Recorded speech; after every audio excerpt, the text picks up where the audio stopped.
Is it possible the king could have condescended so far as to express himself so favorably of me? Asked the enraptured Villefort. I give you his very words, and if the Marquis chooses to be candid, he will confess that they perfectly agree with what his Majesty said to him, when we went 6 months ago to consult him upon the subject of your espousing his daughter.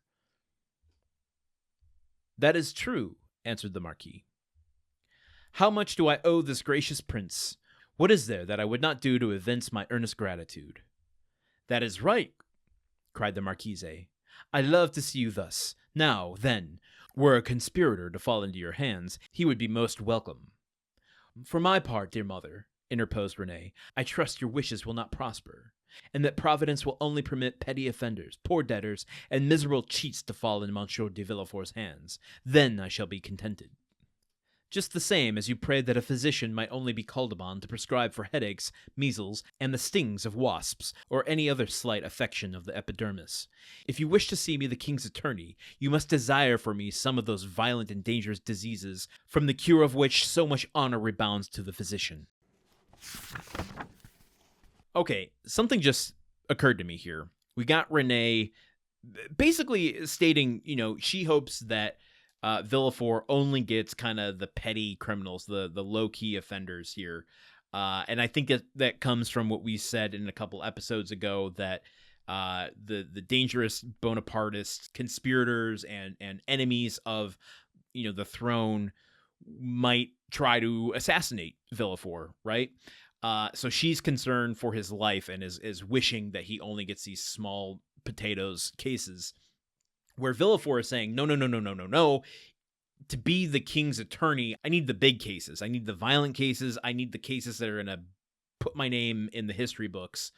And what occurred to me was, do we have in Renée a kind of potential ally for Dante later in the story? Someone that can appeal to Villefort's humanistic side? I mean, he seems to be very, adamant, even to his wife-to-be or wife. I don't know exactly if they've gone through the marriage part yet, or is this just the festivity? I don't know exactly yet, but basically saying, no, you don't understand. You don't want a physician to just cure, wasp stings. You want them to, save people's lives. And this is the equivalent of that for me, and you're not going to stand in my way for that. Well, I guess he didn't say that, but that's kind of the tone I gleaned from it. Maybe I'm being unfair. So this is really just setting up Villefort as impenetrable defense that Dante is going to have to come up against. But I'm wondering if Renée is going to be able to get through to him at some point in this story, whether soon or far. Is the way I phrased that.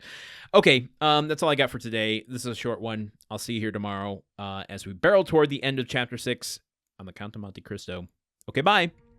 The Countdown of Monte Cristo is part of the Gruntwork Podcast Network. This show is produced, edited, and hosted by Landon Solano. The original text of The Count of Monte Cristo by Alexander Dumas.